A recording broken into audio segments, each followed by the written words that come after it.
Oui, le 5 mars, parc Chano à Marseille, ce qui veut dire qu'il y aura une déclaration de candidature forcément quelques jours avant. On sait que le 4 mars, déjà, si on rétropédale, c'est le dépôt, la fin du dépôt officiel des parrainages pour tous les candidats. Bon, Emmanuel Macron les a déjà, donc de ce point de vue-là, il n'y a pas de souci. Ça veut dire qu'une déclaration, peut-être le 3, peut-être même le 4 pour le président de la République, endosser enfin les habits de candidat. Ce qui est sûr, c'est qu'on nous dit que la fenêtre de tir, effectivement, à partir du 28 de ce week-end, dimanche, lundi, jusqu'au 3-4. Et donc, ce grand week-end au parc Chano à Marseille, selon plusieurs sources proches de la campagne de La République En Marche, qui nous expliquent effectivement que ça se déroulera là. Marseille, c'est pas anodin. On le sait, ville de cœur pour Emmanuel Macron, il est fan de l'OM, il s'y est rendu à plusieurs reprises. Le parc Chano, c'est juste à côté du stade de l'Olympique de Marseille. Exactement. Voilà, on avait vu les images d'Emmanuel Macron à la Commanderie, on avait vu Emmanuel Macron lancer son grand plan aussi concernant Marseille. Donc voilà, ça sera la première étape. D'ailleurs, c'est pas le seul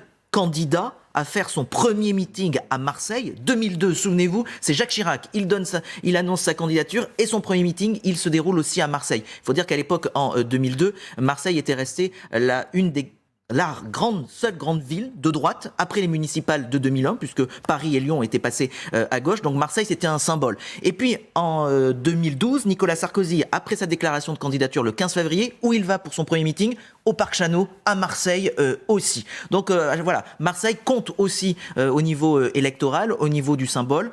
Et on imagine très bien que lors de ce meeting, on regardera les premiers rangs, car là aussi, il faudra afficher peut-être des ralliements, peut-être des personnes venues de la droite et qui sont vraiment maintenant au cœur de la machine de La République En Marche. J'imagine très bien Christian Estrosi être là, Renaud Muselier être aussi présent. Et ça voudra dire quoi ? On adresse un message du côté de la droite, on adresse un message à Jean-Luc Mélenchon, député des Bouches-du-Rhône. Benoît Payan, c'est le maire de Marseille, il entretient de bonnes relations aussi avec Emmanuel Macron. Donc au-delà de la date, le lieu certes symbolique pour Emmanuel Macron lui-même, mais politiquement aussi, ça envoie un certain nombre de messages d'avoir choisi Marseille pour ce premier meeting du candidat Macron. Voilà, des informations qui nous parviennent alors qu'on a appris il y a quelques heures qu'Éric Zemmour planifiait lui aussi un grand meeting pour le mois de mars, mais cette fois à Paris, place du Trocadéro, je crois. Tiens. Là aussi, Nicolas Sarkozy, François Fillon, on envoie des petits messages. Voilà, exactement. Un mot quand même de cette candidature à venir d'Emmanuel Macron. Regardez les parrainages, il les a.